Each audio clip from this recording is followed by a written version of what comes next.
Adam Carolla, how are you today, sir? I'm doing well, Cassius. Good. It's a pleasure to catch up with you. It's been a while since we've spoken, and you have a lot of exciting stuff going on. So, what's been happening over at Carolla Digital? I know you guys never stop working. We do never stop working, and we're always doing new podcasts, and we have documentaries coming out, documentaries out. I did a stand-up special called Not Taco Bell Material, which is out as we speak, and you can check that out at Chassis CHASSY.com and iTunes and Amazon and all that stuff there.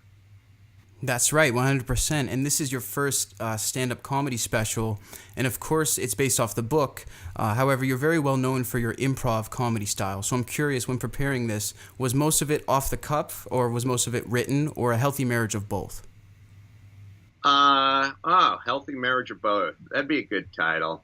It was material that I developed throughout the years, and so it was developed material that was sort of based on improvised stuff, and there was some improvised stuff in it as well, but it was something a little different for me in that it was prepared material.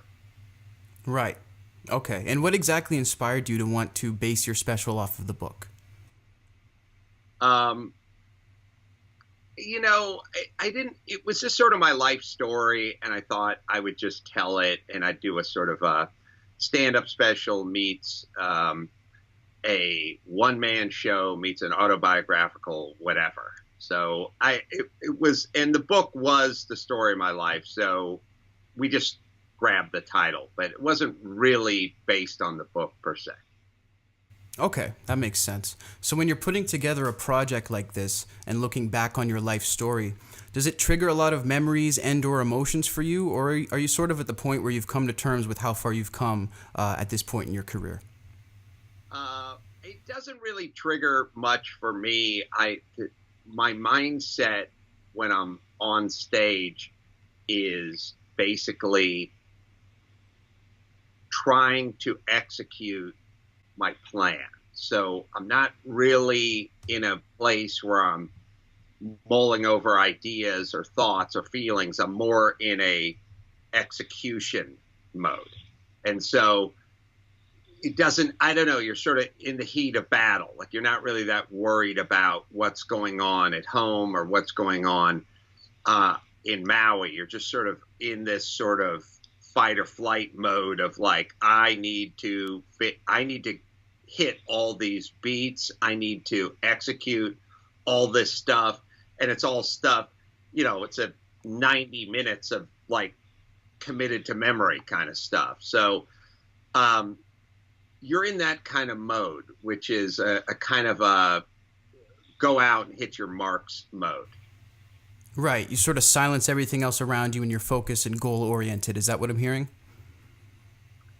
Yeah, I'm not sure about the goal orientation part, but okay. I'm definitely I have 90 minutes worth of things to hit in the right order, and I don't want to screw that up. Right. Makes perfect sense. And you hit the road with many different live shows as well as stand-up comedy, including live podcasts and Adam Carolla is Unprepared, where you have no material that's prepared. It's audience-recommended jokes. I'm curious, does that get more difficult or easier throughout the years as you do that? That's an interesting question. It gets a little easier in terms of repetition and being on stage and kind of learning some techniques and things of that nature. It gets a little harder as you get older, and when you get a little bit older, you can't summon some of the references and some of the names and some of the things you want to summon as fast as you used to summon them. Mm-hmm. So you'll be thinking about some TV show or some movie, and you're like, oh, I know what I'm thinking of, but I can't summon the name immediately, or I can't summon the name of a politician or an actor or a model or whomever. Like what was very accessible when you're in your 30s slows down a little bit in your 50s and beyond. And it's not like you become a dullard or anything. It's just you do find yourself going, oh, what was the name of that?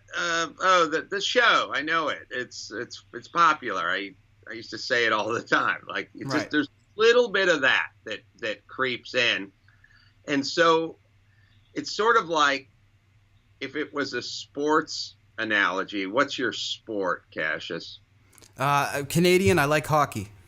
Okay, hockey. It is like your favorite player is getting a little bit older, and he's not as fast as he was, and he's not as strong. He doesn't skate as fast as he used to, and he may not be quite as strong as he was, but he has more experience.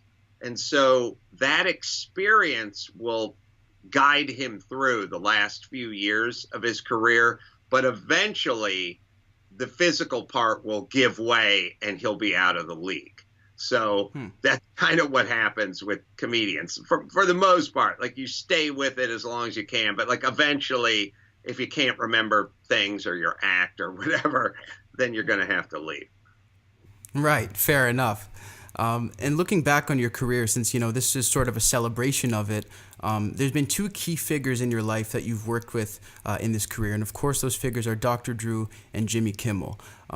Given that those are such long-spanning relationships, did you see yourself working with them at this point in your career? Or was that not something that you guys even thought about?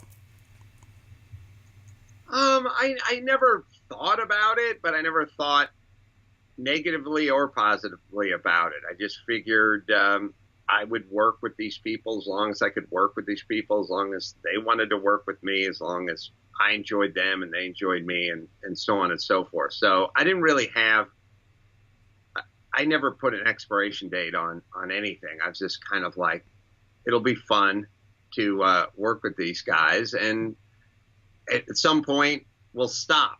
I don't know when, but I'm pretty blessed to be working with these guys as much as I am. Definitely. Do you think there's any key factors that are involved in keeping a working relationship for that long? Well, it's a two-way street. And if you want to work with Drew or you want to work with Jimmy, Jimmy has to want to work with you, and Drew has to want to work with you. And you have to make them want to work with you. So whether it's a roommate or spouse or employees or partners, business partners, romantic partners, a podcast host, we're working on Crank Yankers right now, and we're bringing back Crank Yankers. And wow. At some point, Jimmy's going to have to, at some point, Jimmy could have said, he doesn't need the money, so he could have said, no, I don't want to work with Adam anymore because it's uncomfortable or whatever it is. But he does, and I do, and I do a podcast with Drew every day, and he does, and I do. And when I go to New York in a few weeks, I'm going to stay in his apartment. And whatever it is I foster with Drew, I have to foster that feeling. And so people do way too much externalizing in this department. They go, oh, well, Jimmy doesn't want to work with you anymore, or Dr. Drew doesn't want to work with you anymore. And I go, well, screw them, because they don't know what they're doing. And it's like, well, maybe they don't, but there's something I did that made them not want to work with me. And if that's true, then one should examine that. Right. So it's about really looking in the mirror and also having that reciprocity of the relationship. Yeah, I think, you take a guy like Jimmy Kimmel. Jimmy Kimmel is super generous, and he only needs to get back about 15 cents on his dollar. Mm-hmm. But you give him zero, and you try that for a couple of years, and eventually you don't get any more of his dollars. And when I say dollars, I don't mean money, but it could take the form of money, but just attention, focus, help. Some form of currency. Some form of currency, right. Right. Definitely makes sense. Well, I appreciate the insight on that. I know our time is running out. I did want to touch on, you guys have the fourth annual cruise to Carolla Cay coming up from Miami. I'm curious about that. What's that like for you, being on a boat with all the crazy Carolla fans and being sort of the center of attention? You have a couple of drinks and you enjoy it. I don't have any, my feeling is like, I like fans. I don't have any kind of love or hate or any kind of relationship with them. Someone wants to come up to me and say hi, they can come up and say hi. They want to take a picture, they can take a picture. I'm flattered. I don't need it and I don't reject it. I don't think much of it. I assume if you have a couple of shows on basic cable and a popular podcast, that a certain portion of our population is going to recognize you, and a certain portion of that group is going to want to say hi or go on a cruise or take a picture. And I understand that's how it works. So I don't, people who want to do a TV show, want to do a podcast, want to do a radio show, want to do whatever, movies, and then don't like it when people come up to them. To me, that's just sort of part and parcel of being on TV or Hey Man show or Loveline or whatever it is. Like, okay, I got paid. I made that choice. That's fine. And then here is, it's like people want to drive a Ferrari and then they go, oh man, the oil change was $1,200. And it's like, yeah, because it's a Ferrari and you wanted to drive it. And that goes along with driving a Ferrari. You want to drive a Camry, it'll be $18. So, okay, but you don't want to drive a Camry. But what you can't do is go, I want to drive a Ferrari, but when I get the oil change, I want it to be like a Camry. Right. That's unrealistic. You got to know what you're signing up for and then commit to it. That's definitely a good point. Looking back on your full span in entertainment, and you may not think this way because you have a very unique point of view on life, but do you feel like you have a certain crowning achievement? This video podcast right now, right here, the Cassius Morris Show, as I live and breathe.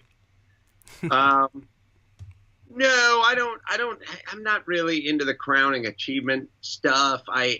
For me, actually, like the way I'm wired, winning the Toyota Celebrity Grand Prix in the pro division was like my crowning achievement in life. Like I have a sad wiring where, my twins or podcasts or, I don't know, New York Times bestseller, author, whatever, like all that stuff's fine, but nothing's better than winning a car race. Right. Sadly. But if you want an honest answer, that's how I'm wired. Right. You're so wired with the cars and like the hardware and building stuff. Makes total sense. When I think about things that I'm sort of proud of, or something that might fall under the heading of crowning achievement, I do think about building things, cars and car races. That's my wiring. Interesting. I think a lot of people wouldn't expect that. Well, Adam, I truly appreciate you taking the time today. And without getting overly sentimental at the end, you were one of the first people in this business to ever give me a chance. And moving forward, that's something I've never forgotten and never will forget. So on my way into this business, I thank you, and I will do everything I can to make you proud moving forward. Well, thank you. That means a lot to me, Cassius. Thanks so much, Adam. All right, take care. Have a great day. You too.